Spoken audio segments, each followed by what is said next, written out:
siècles, où l'heure chant pur et grave comme elle. Il atteint donc aussi les jeunes et les belles, ce glaive de tristesse et d'intime douleur qui frappe de nos jours le plus ferme au cœur. La femme a retrouvé son instinct prophétique. Fixant sur l'avenir un œil mélancolique, elle sonde, elle aussi, ce terrible avenir. Jusqu'en son bonheur se surprend en gémir. Belle naguère encore de son insouciance. Comme nous maintenant, elle écoute en silence, et tremble aussi de voir avec ses matelots le navire vivant s'abîmait sur les flots. Quelque chose lui dit que cette vieille terre, impuissante et glacée, achève sa carrière, et que dans ces rumeurs qui de tous les chemins s'élèvent tristement sur les pas des humains, un monde qui se brise exhale son génie, et par toutes les voix chante son agonie. Les peuples savent bien qu'un monde va périr, et que leur tâche tous est de l'ensevelir. Mais leurs yeux sont fermés, et dans la nuit profonde, leur aveugle terreur mène ce deuil d'un monde. Le poète lui seul, ce désert mouvant, a compris le Simone qui s'avance en grondant. Et quand la caravane, un moment incrédule, se couche, et mord d'effroi le sable qui la brûle, lui seul vers l'horizon lève des yeux sereins. Lui seul crie au fléau: je sais de qui tu viens. Ah, aie pitié de moi quand je viens me dire, quand de vaines langueurs laissant tomber la lyre, quand tout souffre et se meurt de ce doute profond qui creuse dans le siècle un abîme sans fond. J'ai prodigué parfois aux genoux d'une femme des chants qu'un monde entier réclamait de mon âme, et poussé sans remords un cri de cet amour que l'on dit éternel, éternité d'un jour.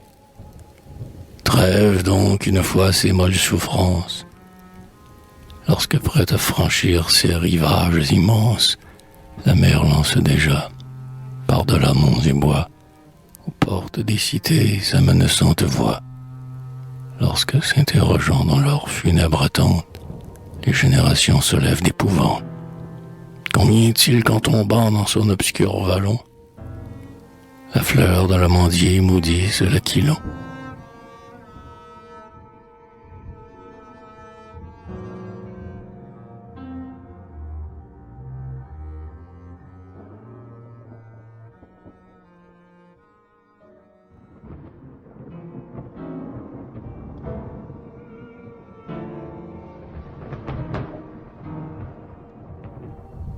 Ainsi, plein de notre âge et de ses destinées, je voyais se hâter le déclin des années, semblable, en ma pensée, au pauvre pèlerin qui, faute d'un peu d'eau, tombe et meurt en chemin.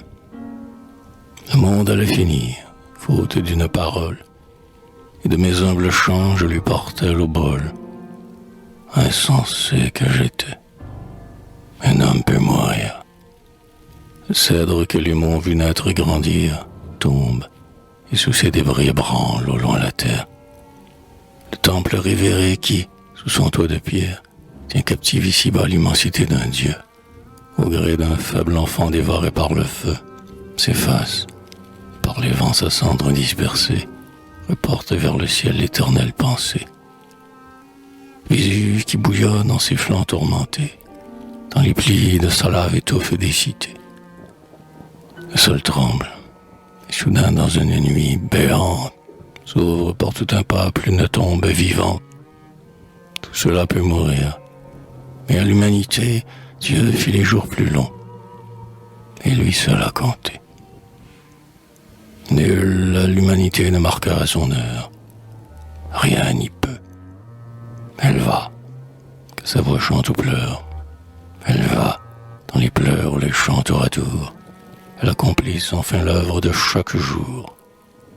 Tantôt, comme un coursier qui fléchit sous son maître, qui se plaint que le but est trop lent à paraître, et dont le pas plus sourd retentit faiblement, tant son pied dans le sable entre profondément.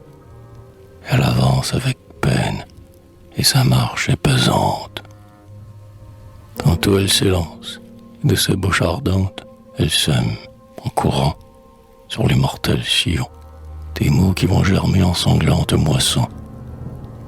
Mais ce ne sont pas là des signes d'agonie. C'est que dans ces douleurs saintement rajeunies, elle va rattacher, d'un bras ferme et puissant, une palme nouvelle à son front renaissant. J'en jure par le Christ, sa parole féconde, comme une aile de feu couvrit un jour le monde, et d'un autre néant, à l'appel de sa voix, l'humanité est sortie une seconde fois